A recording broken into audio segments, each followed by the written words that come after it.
You're about to play an unfinished level from The Last of Us Part 2.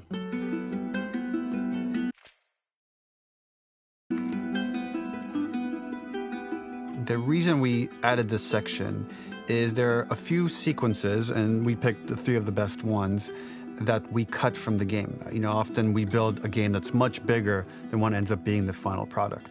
They were months away from being finished, but we wanted to give you an insight of what it's like when we built a game, because often we have this whole thing constructed and it doesn't have final art or audio or dialogue.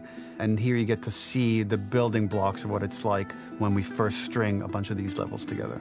This is the intro to the first deleted level, and this one is the roughest of the 3. We wanted to show more of how Jackson operates. So this is the festival where Ellie ultimately kisses Dina. This sequence would have come very late in the game as a flashback sequence while you're in the farm with Dina. And we wanted to show what is the rest of Jackson doing, and wanted to put on the stick, make it interactive. So you could see when you're outside, there are all these almost like carnival games that you can play. You could mix drinks, you could play with these kids that are playing a sort of clicker Marco Polo, sit down and listen to conversations. And all the different interactions were first or second pass, very, very early passes. The building blocks are there, but nothing is final. And ultimately, while we were very excited by this sequence, it's pretty fun and lighthearted. It just slowed things too much as we're barreling towards the end of the story at this point. So again, reminder, rough, missing audio, missing animation, missing gameplay tweaks, missing dialogue, but pretty representative of what it would have been. So enjoy.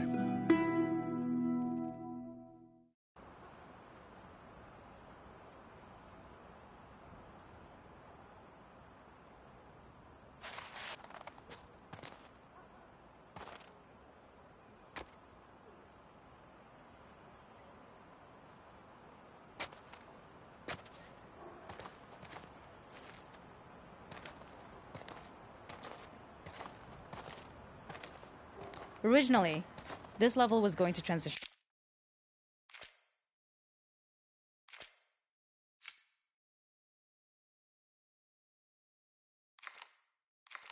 as to farm. We would go all the way through to the dance, where Ellie and Dina share their first kiss. Then we would play through farm, and when Ellie plays the guitar at night, she would remember the Seth incident. So, the opening for this was a little tricky. We needed it to match at least a little what you might expect emotionally coming from prior beats, because we were already purposefully disorienting you in time and space. Remember, you just came from this huge fight. To jump straight into it would have been a little too jarring. After some back and forth, we rooted it in Ellie's nerves, calling back to her hands shaking in the theater. But this time, for a much more innocuous reason we'll find out later. She's nervous because she has a crush on Dina, who is the only reason why she's here at the dance.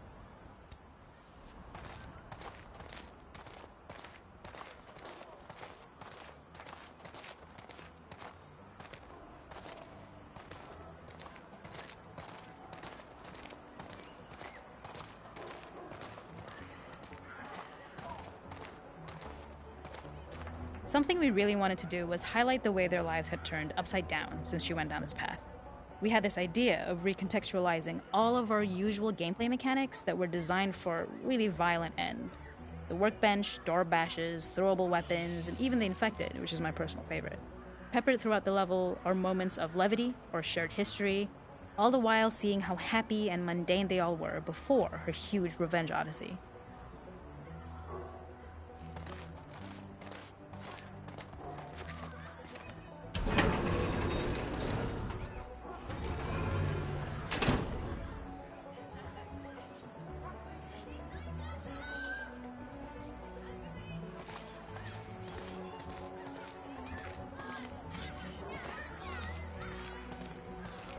It is not a festival without one of these throwing games. This one, of course, uses our throwable system where you're often chucking explosive things or stunning things, but for a more wholesome purpose, although some people take this game really seriously. A fun aspect of this is if you did well, you could win a toy here. Ellie would place it in her pocket. If you had done this, you'd find the toy with JJ, the baby, later back at the farm. When we cut this, the toy made it through anyway because it was so cute. It is the same one you see on the tractor at the farm. Ollie the elephant.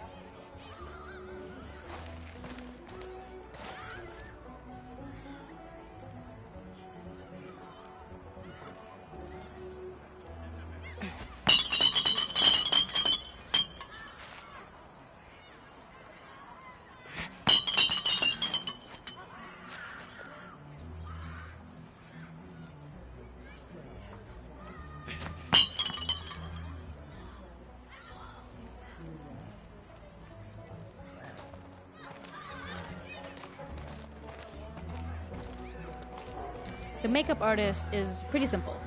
It's one of those little in-game scenes we peppered in to make it feel like Ellie had roots in the town. Hallie, our writer, mentioned that in her mind, an ex-girlfriend of Ellie's tattooed her arm to cover up her scar. So we figured this might be the only time you get to see that. We wanted to hint at it and allude to it and make it feel like there had been so much more that had been happening and so much more that Ellie threw away.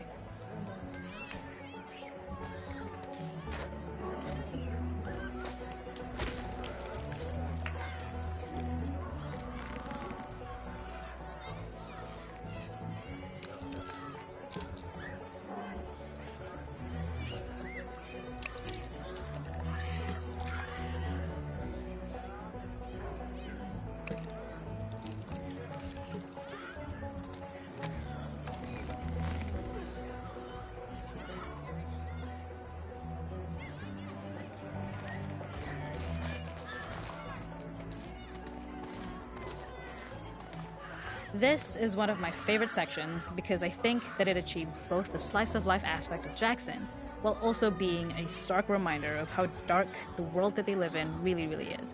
To attract attention and curiosity, one of the kids was supposed to make this adorable, messed up little clicker impression and the others would giggle. We tried a version where if you got close enough, the kid might try and follow you a little before turning back. Since clickers are blind and move by echolocation, for this game of messed up tag, Ellie must close her eyes and listen for when the children give themselves away. The thought was that these kids are in relative safety.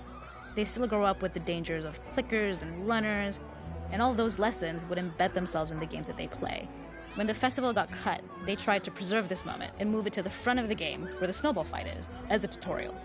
However, being in the headspace of a clicker doesn't really teach you how to deal with them. Eventually, it evolved, and they instead made the snowball fight, which was, I think, way more effective.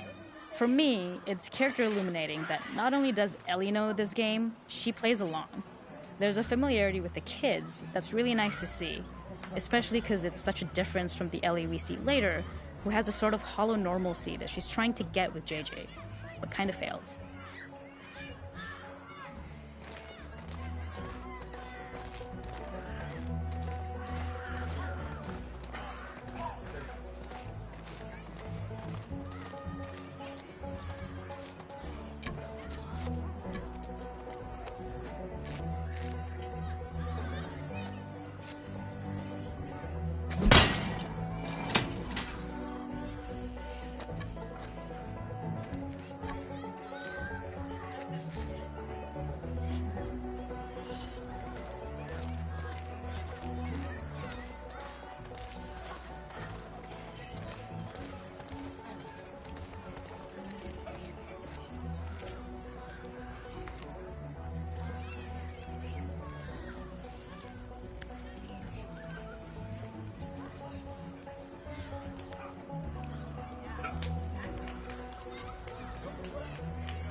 We use our workbench a lot to make a lot of things that kill and maim and hurt people.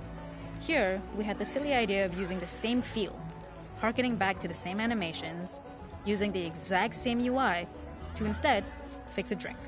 Like the workbench, you could pick your base, and then you could add something to it. And at the time, we had some different reactions from Ellie based on how strong you chose to make the drink. Something we wanted to prototype, though, before it got cut, was picking up some ingredients around to add, like a lime or maybe a bottle of someone's favorite whiskey or salt, like you were earning upgrades.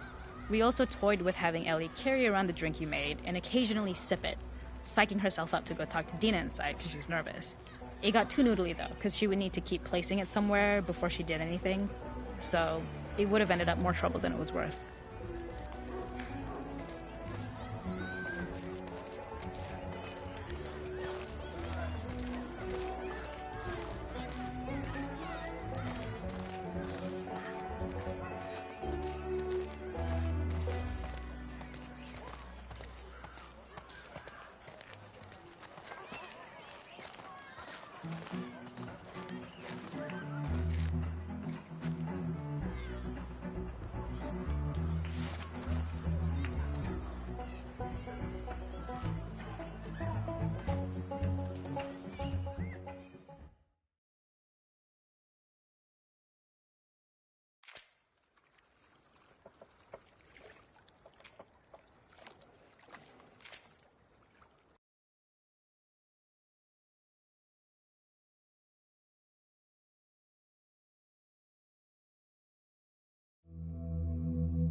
In this second deleted level, which is an extended sequence of the sewers in Seattle, this comes on the heels of where Ellie goes into a building and she survives an attack by stalkers and gets thrown out of a window and gets swept away by the current. And then we cut this section that used to be there in the final game.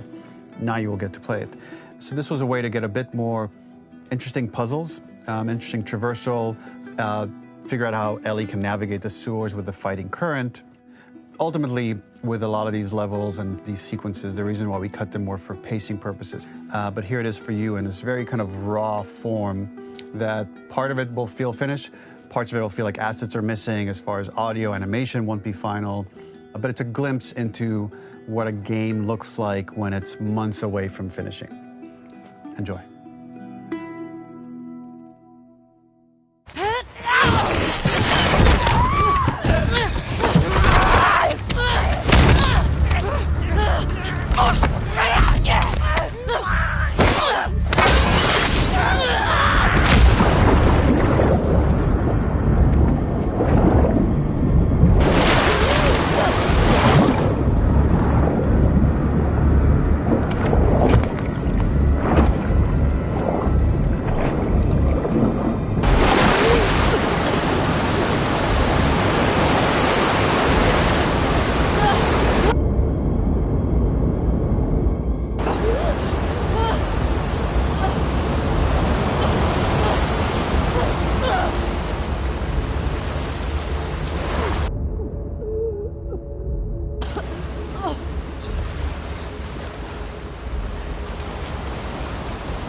This level, internally known as Find Nora, was quite long in duration as we had to make Ellie traverse a far distance to the opposite side of downtown Seattle. The sewer section was originally longer than what we released the game with, approximately 10 minutes more. This was one of the few areas of the game that used water flow as part of a traversal puzzle. The player has to go upstream to use the current to get to the platform to reach the other side. We mostly cut this mechanic game-wide, however it remained in essence in the section swimming to the aquarium as Ellie, when you were avoiding the waves.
When players reach the doorway and enter into the room, they are faced with a dead end.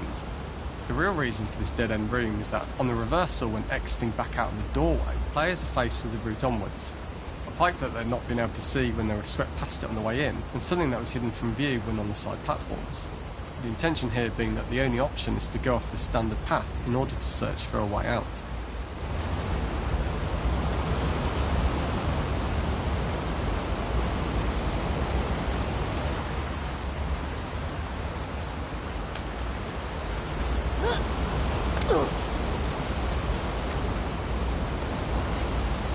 Zabierzcie mnie stąd. Throughout the rest of the level, we also used light to indicate to the player that they were heading in the right direction. At each turn, however, we blocked the direct route forward.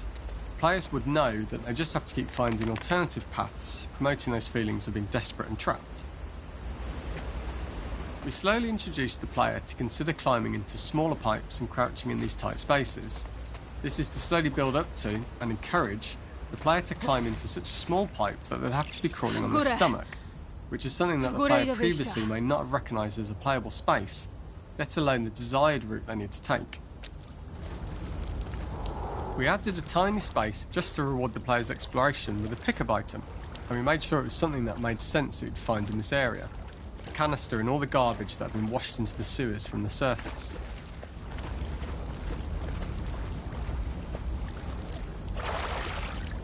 We loved the idea of making Ellie prone through a tiny dirty pipe in order to get out, as it was a great opportunity to use our prone mechanic. The unique camera setup was created to support crawling in these pipes, as the standard prone camera is much higher above the player. We also created custom collision in order for Ellie to manoeuvre in these tight spaces easily. Initially, the oblong collision capsule around her character caused issues crawling around corners. We put extra effort into the custom corner collision, so the movement experience is as smooth as the main game.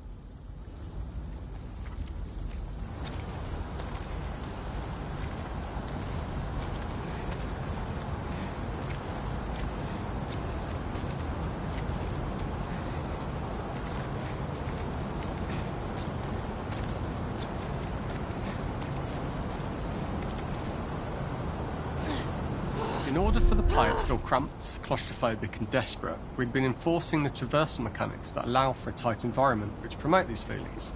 We introduced the use of the squeeze through so that we can keep the player feeling enclosed and tight, but without repeating the same geometry. Here we changed from low ceilings with wider walls to high ceilings and tight walls to change up the spatial pacing and keep the level from repeating itself.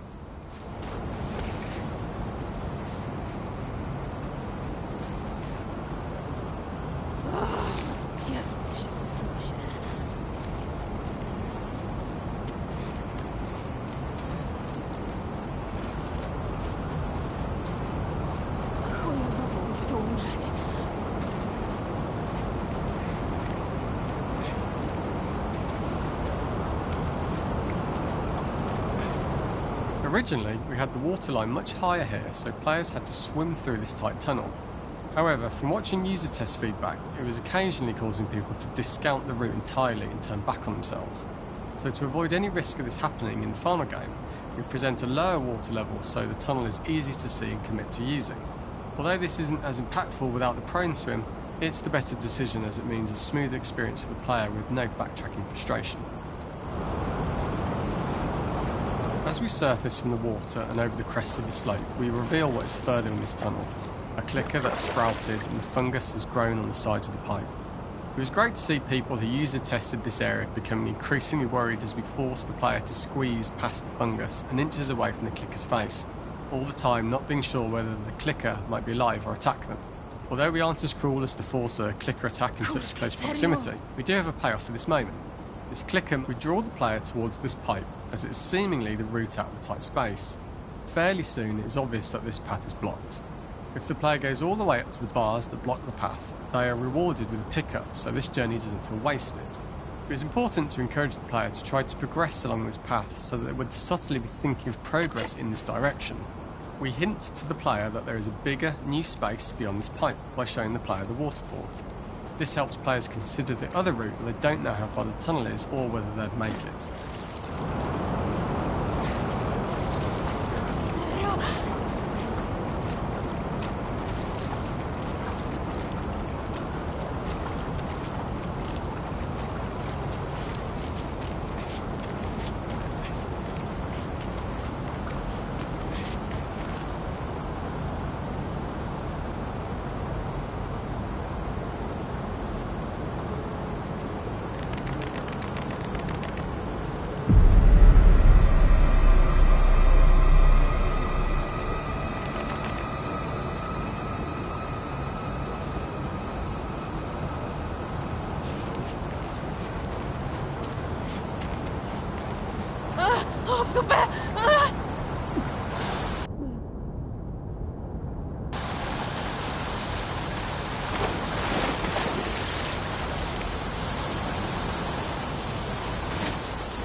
Using this pipe was retained in the iteration we shipped with, as it's the last of the extreme methods Ellie has to undergo in order to escape the sewers, and what she will go through in her pursuit of revenge.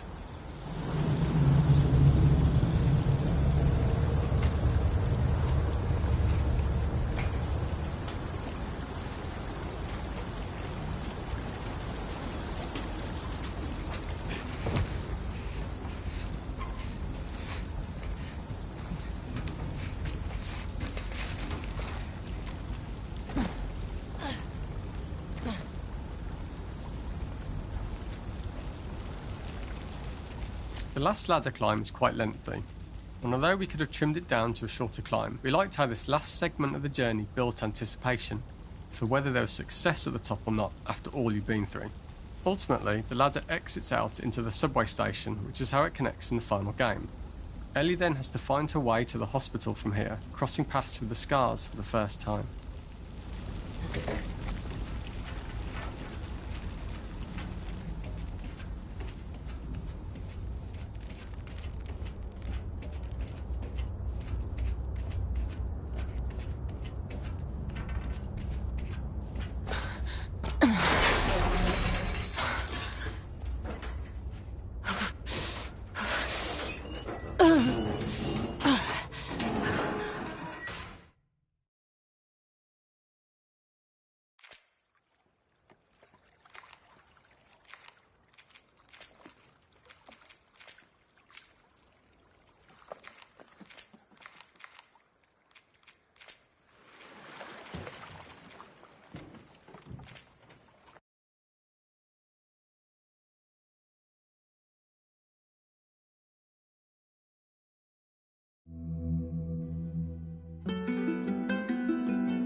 For this third and final deleted level, what we call the boar hunt sequence, this was a sequence pretty late in the game. It was right after the whole Seattle Abby sequence where Abby spares Ellie.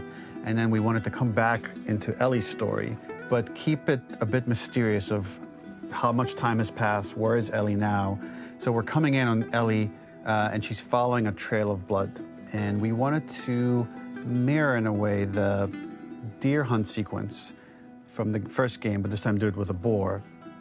And there's something with Ellie that now she can't let go of this violence. She's pursuing it, even against this innocent animal. This was another opportunity to show how the violence that Ellie has experienced, the violence that she witnessed being afflicted onto Joel, is still sticking with her, and she's still experiencing these PTSD moments. This was a sequence that was pretty far along and was cut pretty late in production. Parts of it are still really rough, but the gameplay, the building blocks were all there. I think you'll have fun to see, like, again, a rough, unfinished sequence that you can play. You can see all the way to the end, and including a cinematic that we end up cutting. And the remnants of the sequence ended up being mentioned in Ellie's journal. So this part of the story that we developed still made its way into the game as kind of optional stuff that you could read about, but here you get to experience it. So as a reminder, this is pretty rough, months away from being finished, but you get to see it now.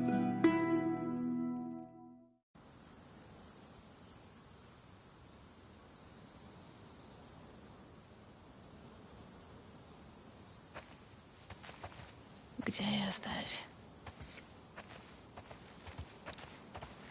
So the boar hunt was one of the hardest levels for me to work on. It was a huge challenge with the systems that we had, and we kept trying, but it never felt quite right. Originally, the level happened after the Jackson Festival, which also got cut, but before Farm. Once the festival got cut, it became the prologue to Farm. The intended experience is that we jump forward in time after the fight with Abby in the theater. We don't know where Dina is. We likely assume she's dead because she was just bleeding out. Ellie is alone. Her hair is short. So maybe this is the future or the present. And she's hunting. Hunting who? Abby still?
In early iterations of the fight, it was more arena-like. The player slowly whittles down the boar's health. Ellie gets more visceral and more vicious. We get a little worried about her. As the boar gets weaker, more panicked, more feral, and we start feeling sympathetic to the boar, was the hope. In all of these iterations, especially of these wider areas, it required custom AI and scripting to make sure it continued to feel organic as an animal, but we really needed it to do specific stuff.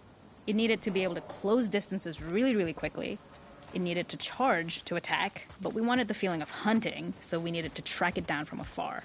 And we also needed to discourage the player from attacking the boar when it's that close, or it would kind of turn into this melee kerfuffle. How do we do this in our world while keeping the boar believable?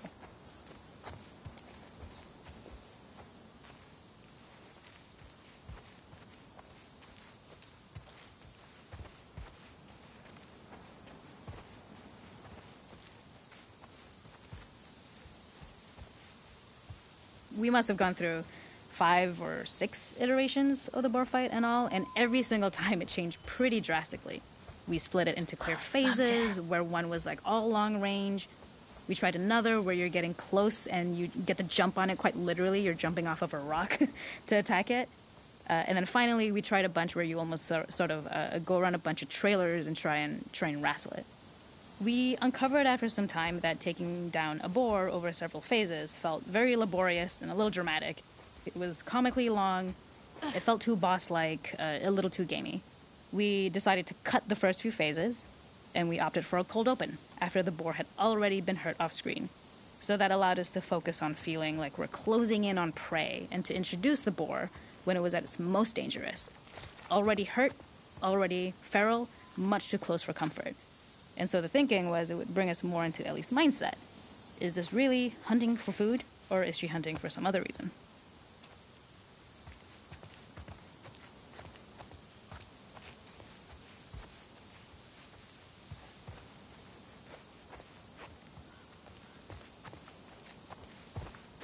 The gas station was built to highlight the boar's destructiveness.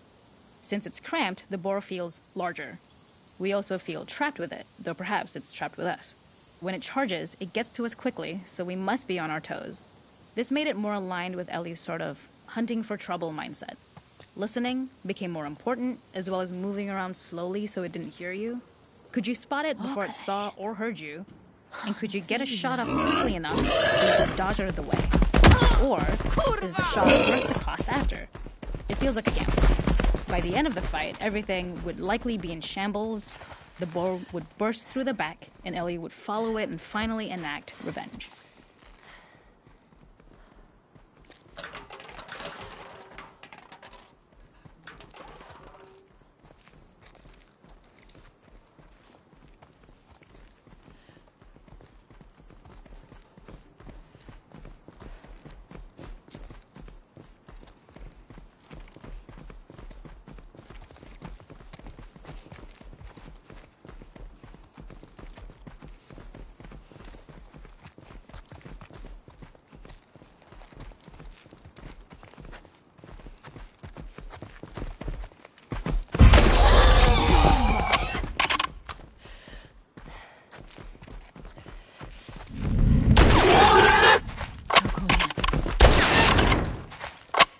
Nie uciekniesz.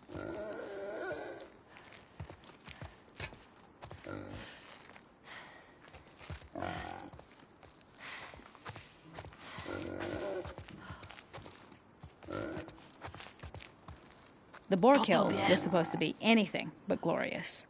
With the boar whimpering at the back of the gas station after Ellie's relentless hunt. After this, hearing the drone that we kind of come to associate with Ellie's trauma, we would hard cut to the stream where she's washing her hands and holding rabbits that she hunted, about to return to Dina. And there would be no mention of the boar.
This is the longest, most ambitious game in the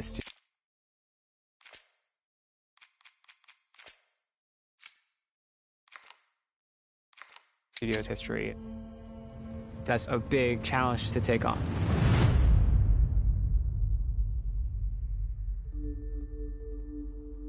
The Last of Us was this beloved game that won all these awards. So many people were like, Last of Us 1 is perfect. They shouldn't make a sequel. My hope is it's going to make the first game even greater. That's the thing I love about the beginning of a project. It's like, it's all optimism. This is going to be the game that I always dreamed about making. Let's do something new. Let's take risks.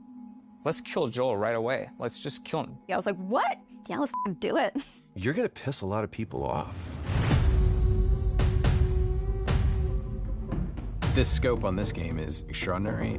I'm confident in the game if we finish it. I'll be frank, it's not looking great. I'm feeling burned out. I can't crunch like I used to. We started having these leaks. It was awful. There were a lot of days where I would just cry. And then there's these rumblings of this pandemic. Are people going to want to play a game that takes place in a pandemic when there's a real pandemic? Ever going to finish this game?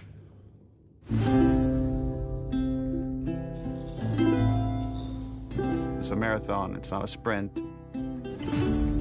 Keep the faith. When we come together, when we do this thing that people outside the studio talk about, like this Naughty Dog magic, this is what it looks like.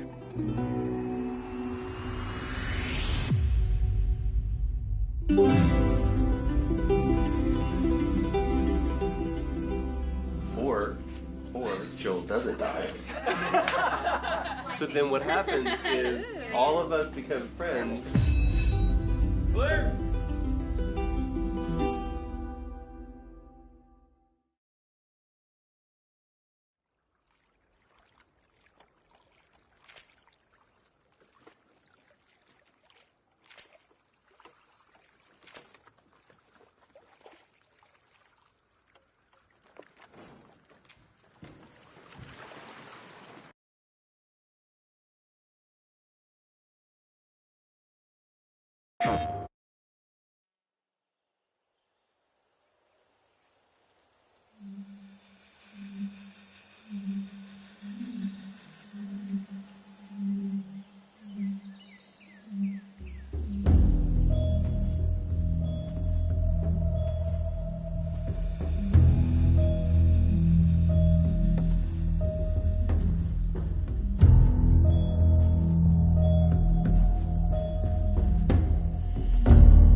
Valley of the shadow of death, and I fear no evil because I'm blind to it all.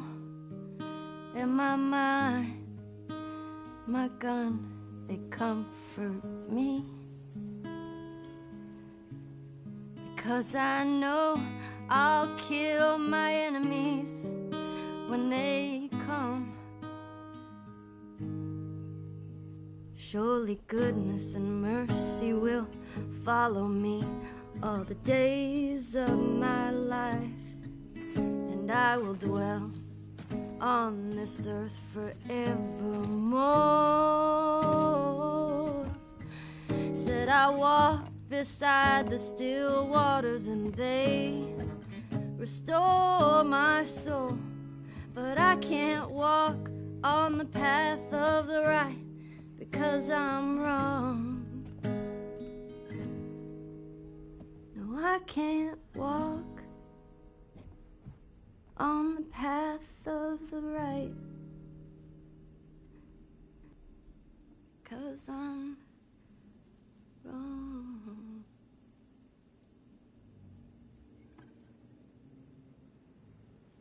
What are you doing, kiddo? You really gonna go through with this?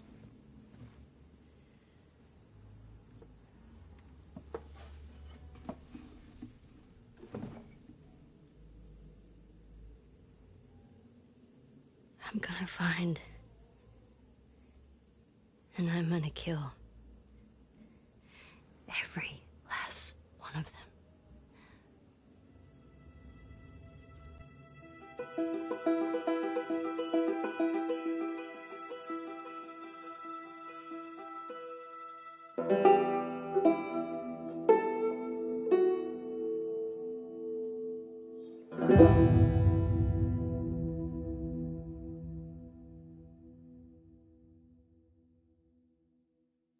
PlayStation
No, to jazda.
Nikogo tu nie ma.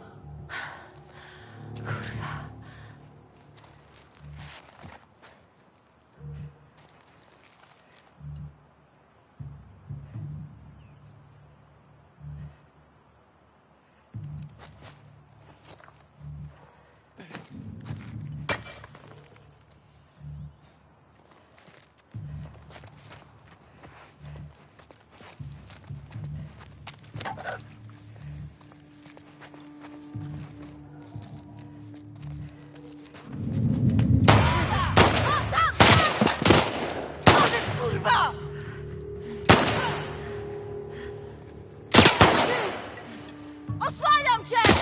Szybko! Nie ma naboi!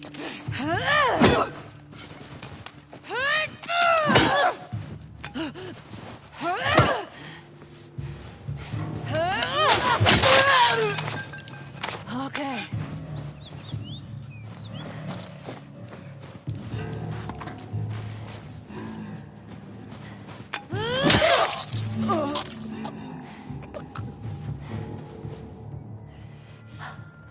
Dobra.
Co tu się dzieje?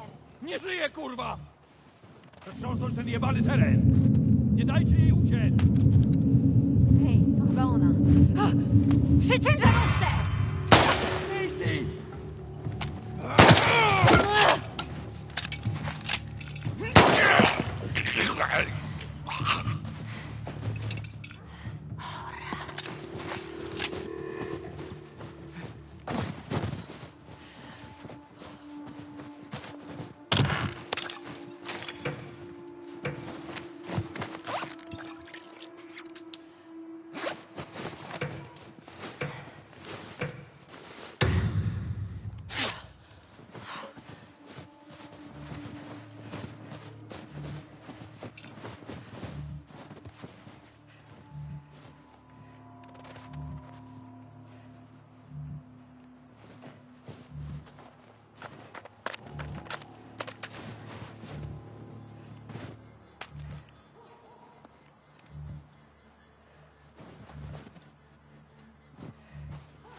Znalazłeś coś? Nic tu nie ma.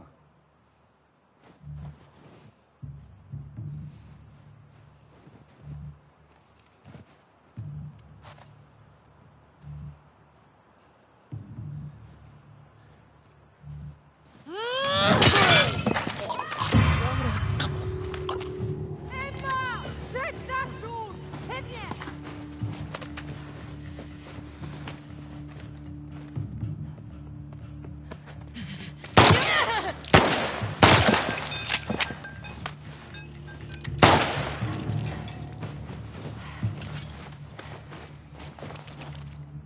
Jest.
Znowu to samo.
Tam jest stacja.